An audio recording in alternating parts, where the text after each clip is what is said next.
এই আলো ঝলমলে শহরের নিচেই লুকিয়ে আছে আরো একটি জগৎ, অন্ধকার এবং নিয়ন্ত্রণের বাহিরে।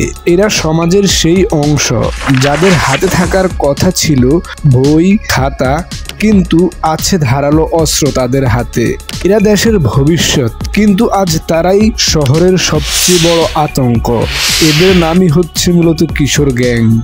ঢাকা, চট্টগ্রাম, খুলনা সহ দেশের প্রধান শহরগুলোতে এই গ্যাংগুলো মারামারির আকার ধারণ করে।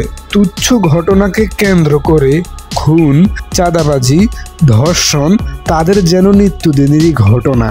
কিভাবে একটি শিশু বা কিশোর এই ধ্বংসাত্বের পথে পা বাড়ায়, আজকের ডকুমেন্টারিতে সেই ভয়াবহ কারণ ও তার পরিণতি অনুসন্ধানের চেষ্টা করব আমরা। কিশোর গ্যাংয়ের জন্ম কিন্তু হঠাৎ হয়নি। বেশিরভাগ ক্ষেত্রে তারা শুরু করে পাড়া মহল্লার বড় ভাইদের ছাত্র ছায়ায়।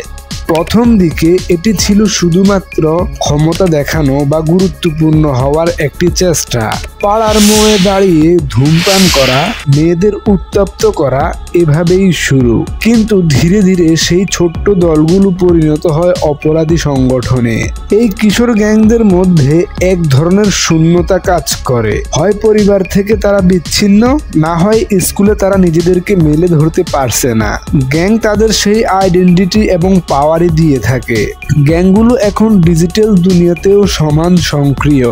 কিশোর গ্যাংয়ের সবচেয়ে ভয়াবহ দিক হলো তাদের অপরাধের নেটওয়ার্ক।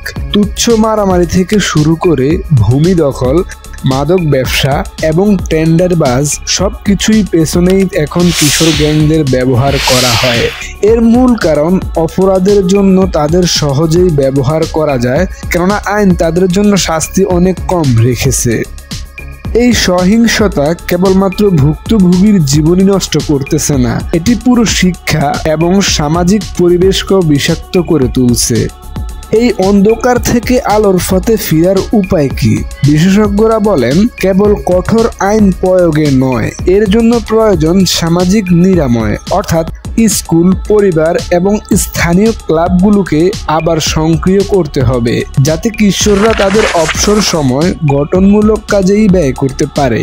গ্যাং কালচার দূর করতে হলে আমাদের বুঝতে হবে পরিবারেই প্রথম প্রতিরোধ ব্যবস্থা। মা বাবা তাদের সন্তানদের পর্যাপ্ত সময় দিতে হবে, তাদের মানসিক স্বাস্থ্যের যত্ন নিতে হবে। কেবল ভয় দেখিয়েই নয়, ভালোবাসা ও আলোচনার মাধ্যমেও এই সমস্যা দূর করা সম্ভব। ওদের জীবনটা দেখতে বাহির থেকে যদিও ক্লাসিক্যাল মনে হয়, কিন্তু ভেতরে শুধু ভয় আর অন্ধকার, কোনো ভবিষ্যৎ নেই। কিশোর গ্যাংয়ের এই সংস্কৃতি একটি সামাজিক ক্ষত।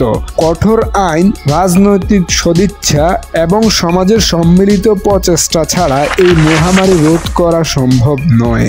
একটি নিরাপদ ভবিষ্যতের জন্য শহরকে, এই অন্ধকার জগৎকে আলোয় ফেরানো অত্যন্ত জরুরি, কারণ আজকের কিশোররাই আগামী দিনের বাংলাদেশ।